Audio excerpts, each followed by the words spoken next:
araw mga kakayod, nandito na naman po ang inyong kakayod Vincent, ang inyong kasama, ang inyong kaibigan dito sa ibang bansa para maghatid na naman po sa atin ng mga kwento, ganap, buhay-buhay at mga pang-araw-araw na ginagawa po ng isang OFW na sigurado pong mapagkukunan ng bagong kaalaman, aral at mga makabagong teknik na pwede pong magamit ng ating mga kakayod dyan sa Pilipinas na nag-a-apply na po para maging OFW at makapagtrabaho po dito sa ibang bansa. Greetings po muna tayo mga kakayod sa lahat po ng mga OFW saan mang parte ng mundo, dito po sa Middle East, sa Saudi, Riyadh, Dammam, Jeddah, Al-Kubar, at sa lahat po ng ating mga kakayod dyan sa Pilipinas na patuloy pong nanonood, tumatangkilik at sumusunod po sa ating bawat vlog. Mga kakayod, pag-uusapan lang natin ngayon yung kaso na tumaas yung pagkawala po sa katinuan ng mga OFW dito sa ibang bansa, lalong-lalo na po dito sa may Middle East area, kung saan ngayong linggo lang napabalita na isa pong kasambahay or DH na Pilipina na nagtatrabaho sa Kuwait yung nawala po sa kanyang katinuan. Mga kakayod, sa kaalaman po ng lahat ng Pilipino, bago po makapunta dito yung isang OFW, dumadaan po yan sa isang overall medical. Isa na po yung nakapaloob sa medical na yan, yung psychological examination. I-check at susuriin kung nasa tamang katinuan ka ba at kaya mo bang mag-handle ng stress habang ikaw ay malayo sa pamilya at nagtatrabaho po dito sa ibang bansa. Mga kakayod, marami po yung mga factors kung bakit hantong sa sitwasyon na nawawala po sa tamang katinuan yung isang OFW, dahil iba-iba po yung mga naging sanhi at saka nakatrigger po sa nakuha po niyang karamdaman na mental. Pero yung mga pinaka-basic talaga na dahilan mga kakayod, yung hindi niya nakayanan yung sobrang lungkot, lalo na sa mga first timer, dahil malayo siya sa kanyang pamilya, wala siyang masumbungan kung may mga problema siya, hindi siya nakapag-adjust sa kultura ng kanyang napuntahang bansa, sa ugali ng kanyang naging amo, at minsan napabayaan din niya yung pag-aalaga sa sarili niya, lalo na yung pagkain ng maayos sa tamang oras. Pero pwedeng maiwasan natin yan mga kakayod, yung mga dahilan kung bakit nasisiraan ng pag-iisip yung mga OFW sa pamamagitan ng laging pagtawag sa pamilya kung may free time.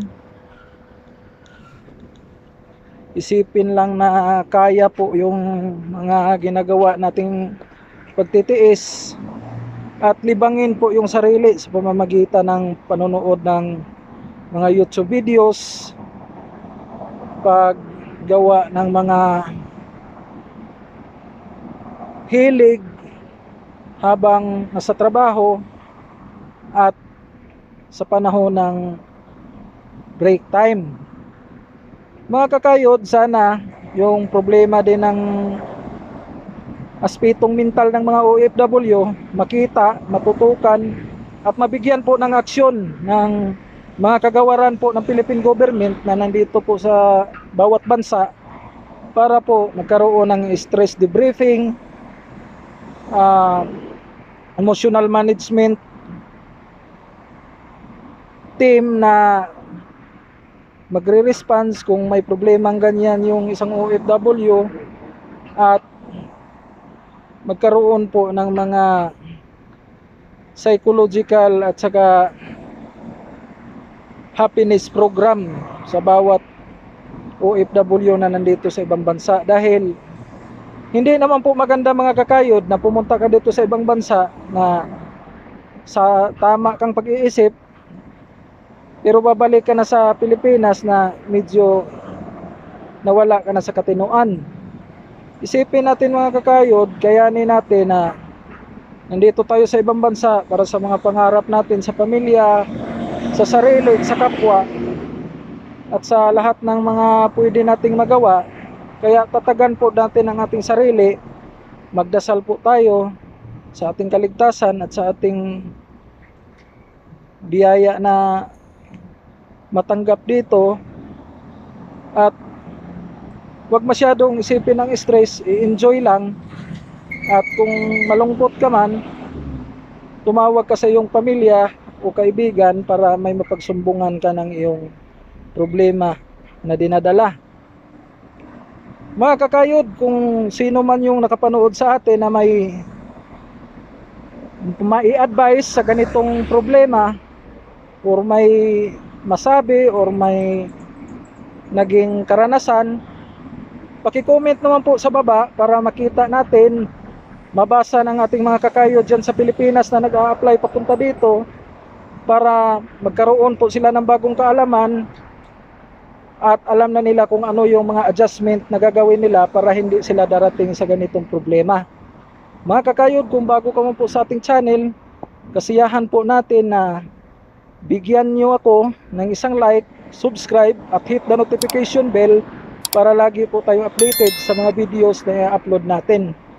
Sa ganitong problema mga kakayod, na pagkawala sa sarili ng isang OFW, huwag nating husgahan ang naturang OFW. Huwag natin sabihin na nagdroga or sabihin na lahi nila. Much better, intindihin natin, suportahan natin, bigyan natin ng treatment hanggang sa makabalik siya sa tamang katinoan at sa kanyang original na pagkatao nung nandyan pa siya sa Pilipinas, para makamit niya yung pangarap niya, lalong-lalo na po doon sa pamilya niyang nag-aantay sa Pilipinas.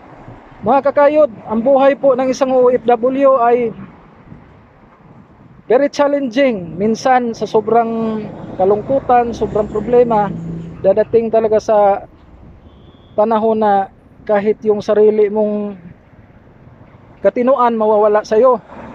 Pero magpakatatag tayo at ipagdasal nyo kaming mga OFW para mabuo tayong muli pag uwi namin, kasama na yung pangarap na pinaghirapan natin dito sa ibang bansa. Hanggang dito na lang mga kakayod. God bless po. Maraming salamat po.